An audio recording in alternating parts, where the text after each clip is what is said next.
हम प्रार्थना कर रहे हैं, विनती कर रहे हैं कि जो हमें ब्रह्म निरंकार का ज्ञान मिला हुआ है, ये ज्ञान हमारा जो पाकिस्तान से आया तो उस टाइम जो हो गुजरे पैगंबर, उनका नाम नहीं लिया जा रहा है।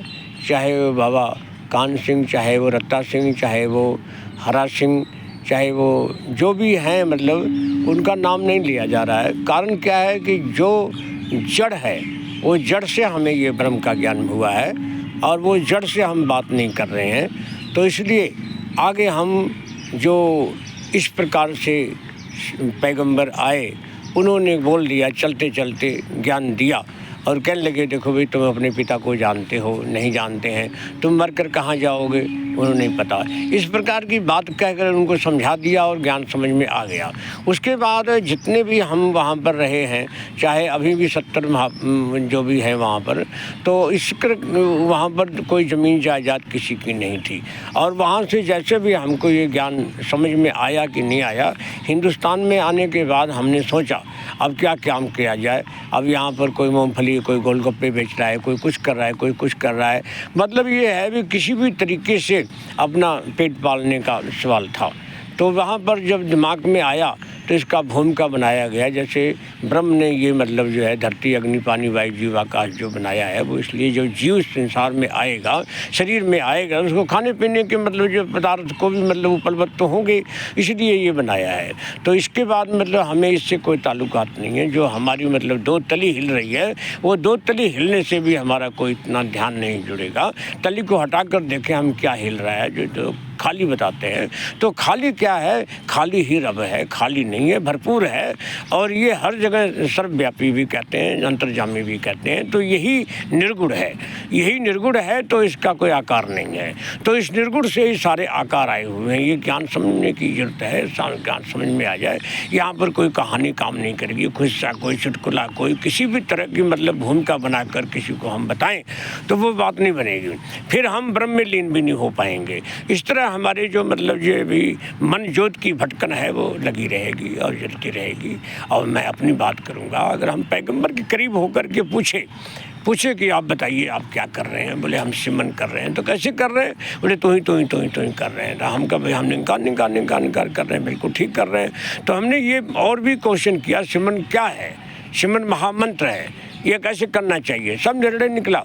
उन्होंने हमारे को ये सर्टिफिकेट इशू किया, बोले जो दुनिया में जितने भी लोग हैं उनके ऊपर आपकी ड्यूटी लगाई जा रही है। हम 2 आदमी थे, एक तो गुजर गए मतलब 80-85 साल के होकर के। तो हम ये कहना चाहते हैं कि वो हम सर्टिफिकेट रख लिए, लेकिन हमने उनको बोला हम ये काम नहीं कर पाएंगे। उसके बावजूद भी हम गलती कर गए। उन्होंने मना किया, किसी को दिखाना नहीं है। तो हम जब मतलब आउट ऑफ कंट्री घूमने गए तो सिंगापुर में हमें जगह नहीं मिली कहीं ठहरने की। तो हम जा कर के भवन में बोले बहन जी आप जगह दीजिए, चिट्ठी दिखाइए। हमने वो चिट्ठी जेब में से निकाल दिखाया, उन्होंने शोर मचाना शुरू कर दिया। मैं कहा बहन जी कृपा करो। आखिर बात पहुंच गई ठिकाने पर। तो हम वापसी आए महीना 15 दिन में। तो हमें पैगंबर ने कहा भाई आपने गलती क्यों किया? हम गलती हो गई हमारे से, अब जो सजाएं देनी आप दे दीजिए। तो हमें अगर आप गुस्सा ज़्यादा कर रहे हैं तो हमें निकार ब्रह्म से निकाल दीजिए। तो उन्होंने कहा भी इसमें से निकालने वाला कोई दुनिया में पैदा ही नहीं होगा। एक वरदान और दे दिया। तो अब वो सर्टिफिकेट अभी भी हमारे पास है, लेकिन हम किसी को दिखाते नहीं है। कारण क्या, आज मैं जिंदा बताना चाहता था कि भी हमारे को इस प्रकार से मतलब जो सिर्फ निंकार प्रभु का सिमरन करने से, निंकार की ज्योत समझने से, निंकार प्रभु की मतलब जो है मन ज्योत में डालने से, इतनी बड़ी बात जो आपको बता रहा हूँ। कई बार क्या होता है कि हमारे एक लाइन मगर बोलते हैं तो उसमें से हमको यही नहीं पता लगता है कि अंदर से कितनी लाइनें कहाँ से आ रही हैं।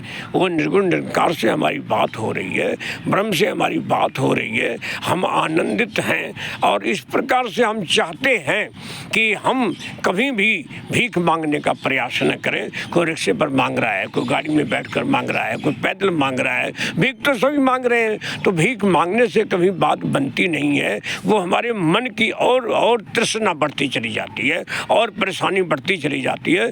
तो हम परेशानियों को ख़त्म करने का इलाज बता रहे हैं कि सिर्फ एक ही काम है कि जो निरंकार है, ब्रह्म का नाम जो है, ये हम लेते चले जाएं और लेते लेते लेते लेते लेते जितनी आयु बची है हम और कोई भी पाखंड ना करें, तो मैं समझ रहा हूँ कि हम ब्रह्म में लीन हो जाएंगे जिंदे। और शरीर को छोड़ने के बाद में हमको कोई भी आवश्यकता नहीं है किसी प्रकार का पखंड करने का।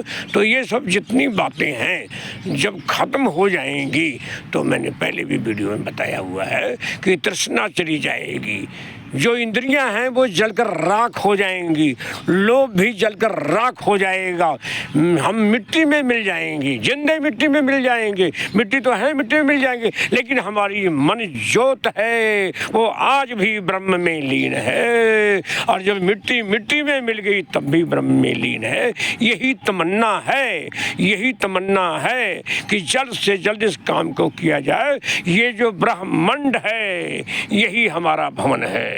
ये ब्रह्मांड जो है इसमें कोई बलडोजर नहीं फेर सकता, कोई आग नहीं लगा सकता, इसको कोई उड़ा नहीं सकता, इसको कोई शास्त्र नहीं काट सकता। ये ब्रह्मांड हमारा भवन है। ये ब्रह्मांड में रह करके बेदाग जिंदगी गुजारे। मेरे साथ बहुत से लोग थे जो मतलब 2 नंबर की कमाई कहते हैं। आज हम लोगों ने नौकरी, वित्त मंत्रालय की नौकरी करने के बाद किसी का एक नया पैसा, तो कारण क्या है, बेदाग जिंदगी हम निकल गए।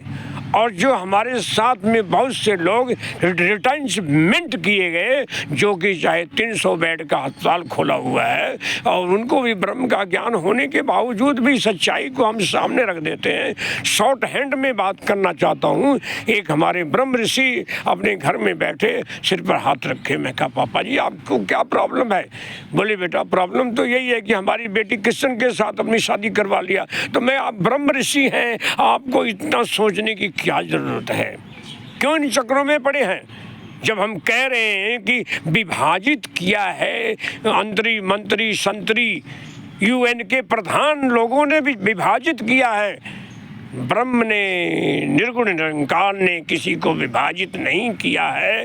इसने एक बनाया है, एक में जाने के लिए और एक की चर्चा करने के लिए, एक का गुणगान करने के लिए, एक की महिमा गाने के लिए और एक से जुड़ने के लिए हमें ये जन्म दिया है। जन्म दे के खुद नर्तन में आकर के, ब्रह्म खुद नर्तन में आकर के और अपना भेद खोल के बता दिया कि ये ज़मीन और आसमान के बीच में मेरा असली रूप है और यही ज्योत है जिससे तुम निकले हो और इसको जान चुके हो। जानने के बाद अपने जितने भी संसार के पखंड हैं उसको छोड़ दीजिए, आराम से आनंद में आकर के ब्रह्म में रहो। आपको खाने की, पीने की, रहने की, सोने की, किसी भी तरह की कोई भी प्रॉब्लम, वो मेरी जिम्मेवारी है। जब दुनिया को सब कुछ दे रहा हूं तो आपको क्या नहीं दूंगा?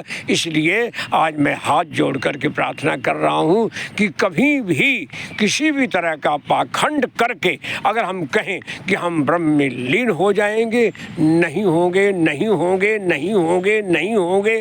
जो हमारे ब्रह्म से दूर होकर के प्रॉब्लम में हैं, कोई कैंसर का मरीज है, कोई टीबी का मरीज है, कोई और कान से बौला हो, कोई मुंह से बौला, कोई और तमाम दुनिया भर की प्रॉब्लम PGI से लाखों की दवाई खाकर वो आ जाता है और फिर वो मतलब जो है शरीर ये मिट्टी को ख़त्म कर देता है। इसलिए हम कह रहे हैं कि ब्रह्म में जाने के बाद जिंदे उसको तन को भी कष्ट नहीं आएगा, तन की रक्षा करेगा। हम प्रहलाद की बात करने की बहुत इच्छा रखते हैं, लेकिन प्रहलाद जैसा स्वभाव नहीं बन रहा है। कबीर की बात करने की बहुत इच्छा करते हैं, लेकिन स्वभाव नहीं बन पा रहा है। हम मतलब किसी और भी लोगों की बात करने की इच्छा करते हैं, लेकिन हम वैसा बन नहीं पा रहे हैं। कारण क्या है कि मेन हम ब्रह्म में नहीं जा रहे हैं, ब्रह्म को याद नहीं कर रहे हैं, ब्रह्म निर्गुण के अंदर नहीं प्रवेश कर रहे हैं। ये हमारी बाउंड्री बनी हुई है। इस बाउंड्री के एक तरफ रह करके चुटकुले और कहानी और किस्से और तमाम लोगों की बातों को चोरी करके बताया जा रहा है और जेब काटा जा रहा है। और इस प्रकार का कर्म जो है हमारे लिए फिट नहीं बैठ रहा है। और आज भी हम कहें ऊपर के मन से दिखावा अलावा हम सोने की जंजीर पहन लें, कड़ा पहन लें, सफ़ेद कपड़े पहन कर लोगों को दिखाएं, लेकिन मांग तो भीख ही रहे हैं हम। तो इस प्रकार से करने से कभी भी ज़िंदगी में सुख नहीं आने वाला है। दुख जो है वो आता रहेगा और सुख में बदलता रहेगा, क्षणभंगुर। ये परमानेंट सुख हमको चाहिए तो हमको इस निर्गुण के अंदर प्रवेश करना पड़ेगा और निर्गुण में खोना पड़ेगा, और खो करके फिर निर्गुण जो बुलाएगा वो हम बोलेंगे। कहने की बात नहीं है, हम प्रैक्टिकल लाइफ में ले करके और 45 साल की तपस्या के अधीन हम बोल रहे हैं और आज बिल्कुल जिंदा बोल रहे हैं। अब जब मिट्टी नहीं होगी तो हमारी ये बातें नहीं होगी। और आज हम ये कहना चाहते हैं कि जल्द से जल्द, अगर सवेर का भूला शाम को घर आ जाए, उसको भूला नहीं कहा जाता है ब्रह्म दरबार।